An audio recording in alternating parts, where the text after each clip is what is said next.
పరిణతి చెందవలసిన బాధ్యత పూర్తిగా మీదే. పరిణామం యొక్క మూలం బయట ఎక్కడో లేదు. నా జీవితం నాలోనే ఉంది. జీవితాంతం వరకు నా హృదయం లబ్ డబ్ అంటూ కొట్టుకుంటూనే ఉంది. మనల్ని ముందుకు తీసుకువెళ్ళేది రెండక్షరాల ప్రేమ. ఎందుకంటే ప్రేమ తనతో పాటు ఒక అనన్యమైన ప్రకంపనను తీసుకువెళుతుందని, ఒక విధంగా అది దివ్య ప్రకంపనలను కలిగిస్తుందని నేను నమ్ముతాను. అందుకే దైవమే ప్రేమ అని మనం అంటాం. భగవంతుడు ప్రేమించడు, భగవంతుడే ప్రేమ.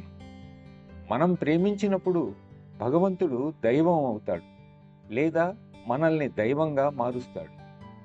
మామిడి చెట్టు కింద కూర్చోవడం, కలిసి ఐస్ క్రీం తినటం వంటి ప్రాపంచిక ప్రేమ కలాపాలను మనం చెప్పుకుంటున్న ఈ ప్రేమగా పొరపడకూడదు. కామపరమైనది కానిది, అనురక్తి లేనిది, ఆకర్షణలేవీ లేనిది, ఈ విశ్వం అంతటికీ వర్తించేది అయిన హృదయం నుండి వెలువడే ప్రేమ గురించి మనం మాట్లాడుకుంటున్నాం. ప్రాపంచిక ప్రేమను మనం అభిమానం అంటాం. ప్రేమ కేవలం భగవంతుని కోసమే అని బాబూజీ మహారాజ్ అన్నారు. ప్రేమించటం లేదా ప్రేమను పొందటం మనకు ఎప్పుడూ చాలా కష్టంగా అనిపిస్తుంది.